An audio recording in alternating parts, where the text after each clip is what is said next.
What's up? It's your boy Super Mario 1990 coming at y'all with the reaction to No Time to Die trailer number 2. The first trailer dropped earlier this year. I remember that one, and I was actually a little pumped for the film. And now this is trailer number 2.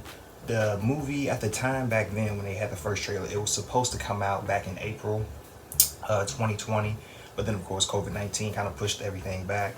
So it's gonna be on track to come out November if it stays that way. And it was odd to me that it was gonna come out April earlier this year because usually the Bond films come out in November. I think probably even since the beginning of time, maybe. I mean, don't quote me exactly on that one. Maybe there were a few here and there that didn't come out in November, but for the most part, November is usually Bond's month. So it got pushed back to the right month, I think, if they keep this date. I think they probably will. But yeah, this will be the 25th Bond film. We'll be releasing this November 2020 if things are on track. I mean, theaters just started opening up like last month, like AMC, one of the biggest theaters, just opened up, and it seems like things are probably fine. I think I haven't heard anything bad. I don't know exactly how the box office numbers are doing. I know that they're minimizing the capacity of the theaters, which is smart. For social distancing and things like that, and just to keep less of a crowd, in certain places. So I'm sure box office numbers are taking a hit in light of that. And of course, too, not everybody's really ready. People are more cautious, like, hey, it ain't even worth it. I'll just wait till that come on Netflix, video, whatever, rented, whatever. Like, I ain't about to, it's still, it's risky, to a lot of people. So it's supposed to be November. And honestly, I'm not a fan of Daniel Craig as James Bond. I grew up with Pierce Brosnan, so it was just a horrid transition. Like, Pierce Brosnan was just cool, man. He was suave. He had a lot of swagger. All his movies were just like really fun, just entertaining, real cool. And then we get this cat who just brought like just this like old, just I don't know, just the old Bond, like kind of just like out of touch and everything, which I had to get used to the themes over the years. And I was young too, so I was like I just wanted to see a cool Bond. I wasn't really ready for no like gritty, dark, kind of just, old, played out Bond trying to, always prove himself. So for me, the first two movies that he did were boring.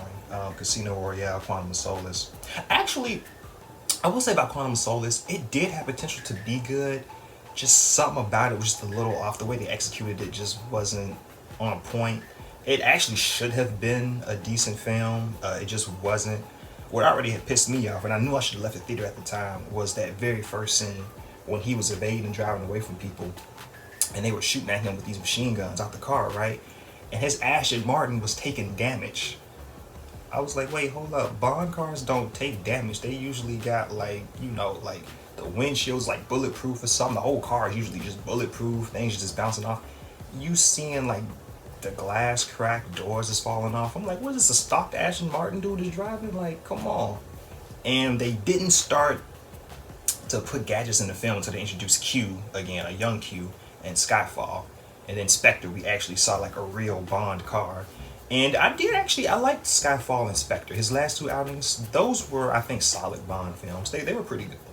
And seeing the No Time to Die trailer, the first one, I felt like this would be at least in the same vein, that it would be just as good as Skyfall and Spectre. So if so, I think this will actually be another decent one. But yeah, the first two just weren't for me, and that transition from Die Another Day to Casino Royale, just changing those bonds, that was very underwhelming. I'm like, who is this old cat? Like, what, we just had cool Pierce Brosnan. I grew up off of him, so it's like I grew up off of watching that, and then I gotta go to this, and it's like, but I ain't really been feeling the movies until the last two, Skyfall and Spectre. So I think this one will follow along, and this is supposed to be his last outing, Daniel Craig's last outing as Bond. Honestly, I'm excited for that. I'm excited to find a new Bond and to see where they're gonna go with Bond next. I mean, I'm sure there's gonna be a 26 Bond. There's gonna be another Bond. I'm sure. Like, Bond's never gonna die. They're gonna find something to do. But yeah, the interesting thing was that his movies actually do continue too. All the Daniel Craig's Bond films all continue. And so this one, well, Spectre, you know, basically tying all of them up. And this one looks like it's coming from Spectre, you know, bringing back, you know, the head of Spectre in this film. So we'll see how that goes. But yeah, we're gonna check out trailer number 2, and I'll give y'all my thoughts and opinions and things like that, y'all. Here we go. Turn this up a little bit so y'all can hear. I think we should be good.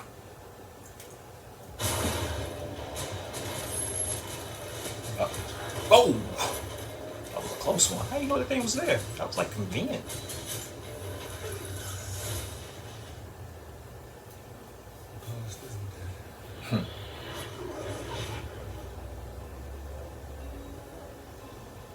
James, fate draws us back together. Now your enemy's my enemy. His name is Seven. And what does he want? Revenge. When her secret finds its way out, there'll be the death of him. You imagine what I'll come back to play. I think you lady in Santiago I want you to meet. Nah, I'm not the honest. Ready? Salute. Dual wield, karate kicking, alright. You on your double O. She's a disarming young woman. I can't wait to see her. She's gonna be good. Yeah, well, everyone tried their best once. Oh, James Bond. We both eradicate people. yeah, he need to be wearing that mask. The world get a better Messed up place. face. I just want to be a little tidier. Come on, Bond. Where the hell are you? Saving the world, of course. Oh. It's like some Fast and Furious type stuff.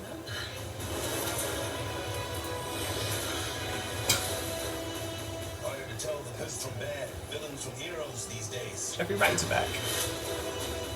What is it? I don't know what this is. He's counterclaiming millions.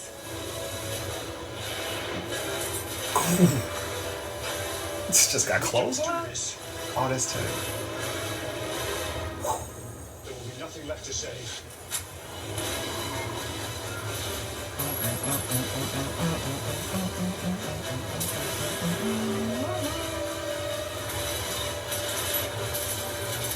Gadget Bond calls it back to you.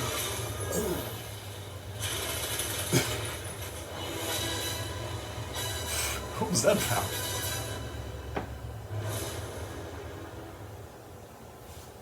Alright. Dang, that was better than the first trailer, man. A lot of action sequences in that one, man. Look real fun. So, another thing with these Bond films too, the action I feel like are more it's more like old school, kind of more like realistic. Don't look like a lot of CGI is needed for these films. That's what was fun and exciting and entertaining about the other Bond films for me with Pierce Brosnan, but this one's like always just more gritty, more realistic, just a little darker. As dark as you can make it for a PG-13 film anyway. But yeah, this is actually looking pretty good. It looks like it'll be in the same vein as Skyfall and Spectre, which for me is decent. It's solid. It looks like a solid movie. I can't wait to see the new additions, the girls that they bringing in. Man, they kicking butt in this one. So I can't wait to see that. Ana de Armas, the other one that's a double O, just basically trying to take Bond's spot. I can't wait to see how that dynamic plays out. That seems really cool. Cause the funny thing about it, she feels the same way about this version of James Bond as I do. So I think it'll just be like just enjoying to see, just an enjoyment to kind of like see that just kind of like play out. She'll have like the same opinions and kind of like, you know, feelings toward him that I probably had. So it'll be kind of funny to see that. But the action in here looked pretty cool. I just saw that Universal, well, I noticed that last time too. Universal is doing this as opposed to Sony, and then as opposed to it used to always be MGM. So I'm not gonna lie, since it's Universal, I saw like some Fast and Furious kind of stuff, you know, which is kind of funny. So I'm guessing like producers, certain producers had hands in that. But action-wise, it's looking pretty good. Planes coming out of other planes and going underwater, things like that. So it's like some Fast and Furious level type stuff here. but it looks a little more. It looks a little more grounded, I would say, the action in this film. Especially like toward the end with that car. I don't know why that car just came. Maybe it didn't see the branch. I don't know. But the car just flipped over, dude. And Bond was just like, oh, just cruising. And he just shot the cat for like extra measure. Like, hold up, make sure you dead. Because I don't think you saw that branch that you flipped over. But yeah, it's pretty cool. But yeah, and then we see that his car actually has machine guns in it. Like I said, I hadn't seen a gadget Bond car since Spectre, which was last movie, and before that it was Die Another Day that had the last one. He just had like regular, just stocked cars, man. Like what? So now they got Bond actually with gadgets in his stuff. I wonder if he has more gadgets on him. They didn't really show it, but I'm sure he does. Or maybe the other 00 does that he's supposed to be working with. Maybe she got all the cool stuff, and he got like the leftovers, you know, probably like noisy crickets and whatnot. But yeah, looking really good. No Time to Die, I like the title. I feel like every time a Bond film has the word die in it, you know it's gonna be fire. Like it's pretty much guaranteed to be good. You know, Die Another Day, Tomorrow Never Dies. You know, so now it's No Time to Die. But yeah, looking good.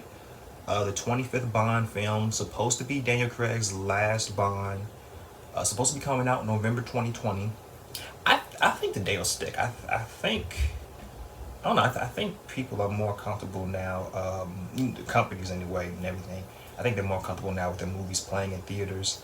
You know, Tenet dropped, so I don't know. It's just I haven't heard anything bad yet, but I'm pretty sure like box office numbers are taking a hit, like I said, because not everyone's willing to go back, and then if everyone was willing to go back anyway, capacity is minimized, so you can't have as many people in one theater as much. I think what they're trying to do to kind of balance that out, I think they have more run times, but if you have more run times, you're gonna run out of certain, you know, theater slots, which means you're not gonna put as many movies in, or movies are not gonna stay as long. And not to mention, if people just don't want to go to the theater, they just don't want to go to the theater. So it doesn't matter how many, you know, screen times you put on. If a certain amount of people aren't willing to come, then they're just not willing to come. So I think that's really just the biggest problem with theaters, is just the impact the pandemic has as far as the capacity, people wanting to go out there, and I'm pretty sure box office numbers are taking a potential dip from what movies would have made had we been in more normal times. But I think Bond will still do good, and it's a worldwide movie. But then again, worldwide, you don't know where. Like, I know what our country's doing. I don't know what other countries are doing. More countries have things under control way better than we do. I think probably pretty much everybody got things under control with this pandemic than we do. Pretty much, I bet. But yeah, y'all. I'll be excited to see this movie. I think I just might. We got this coming out. We got Black Widow coming out in November. So it'll be really cool. Yeah, I think this might actually be a solid Bond film. It looked like it probably could be better for Daniel Craig's Bonds anyway. Like it could be the best one he did. His final album probably could be his best one. My favorite was Spectre, just the last one. So it was like Skyfall's like, ooh, the first good Bond movie I've seen since Die Another Day. Even though there was like 2 in between there, these movies were so spaced out. So it was like a really long time. Like Die Another Day was 2002. And then Skyfall was what, 2012? That's like a 10-year gap. Even though there were 2 Bond movies made in between that time. Because Pierce Brosnan's movies, I'm used to him doing it every other year. Like 95, 97, 99. Then 2002. That was like the longest gap. From World's Not Enough to Die Another Day. And the funny thing about it, at that time, I was just a kid. But at that time, that felt like a long time. Like, man, it took a long time to make another Bond movie. Because I'm so used to how quick they come. And it's like, well, he actually only took an extra year off before he did it. And then if you think about from Die Another Day to Casino Royale, that was only another 3 years. But then again, I actually didn't see it the first year. I didn't see it until right before Quantum of Solace, because I wanted to watch that first one and then watch the other one. Because Quantum of Solace had a great trailer. I'm like, yo, this actually looks good. I don't like this dude that's playing Bond. I don't know him. But this actually looks good. It might be a good movie. I probably just don't like him, but the movie will be good. And then I saw it and was disappointed. But that was the first year I saw it, was 2008. So the movie came out in 2005. I didn't see Casino Royale until 2008. So for me, it was a 6-year gap seeing a Bond movie at that time, when Pierce Brosnan was no longer Bond and it was Daniel Craig. So Yeah, but I'm actually kind of hyped for this one, so this will be pretty good. Check it out. I might do a review, let y'all know what's popping. But yeah, this your boy Super Mario 1990, and I'm out. Peace in.